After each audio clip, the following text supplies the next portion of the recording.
Okay guys, siya nga pala mga Lodi, ipapakita natin yung bagong big bike ni Franklin, no?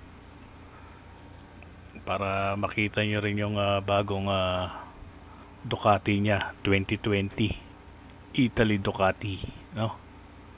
Okay, so tara, tingnan natin sa baba sa garahe para makita natin yung itsura ng Ducati niya model 2020.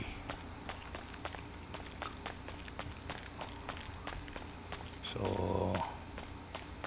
ito kasi alam ko itong Ducati na to na 2020 350 kilometers per hour yung pinaka ano ng speed niya, yun, wow. Ito na yung Ducati ni Franklin, yun, ganda. Sakyan natin, helmet, lapit.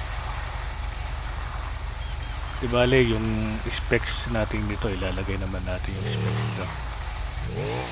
Alang ang medyo itong Ducati na to pang umaga lang, hindi siya pwede sa gabi kasi wala siyang ilaw, kaya sa umaga natin siya pwedeng i-test drive. Ngayon kung yan, kung mapapansin nyo, papakita lang natin yung livery nya, kung ilan ng livery. Alam ko 5 to so makita natin merong isang blank. Papakita ko sa inyo para okay. Yung livery na to, yung nakalitaw bali pangalawa. Ito yung una, yung itsura nito, ayan, tapos pangatlo, pangalawa, yan, Ducati. Panglima, black naman siya,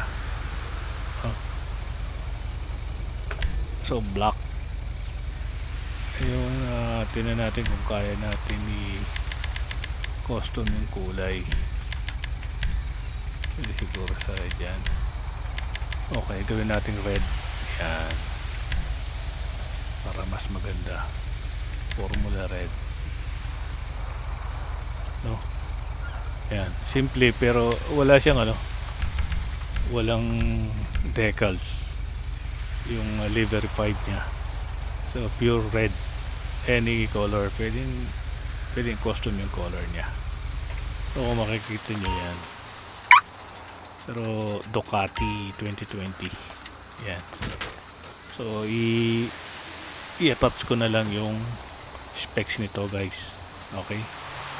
So ito muna ipapakita ko. Okay, hanggang sa muli guys, don't forget to subscribe. Bye Ducati.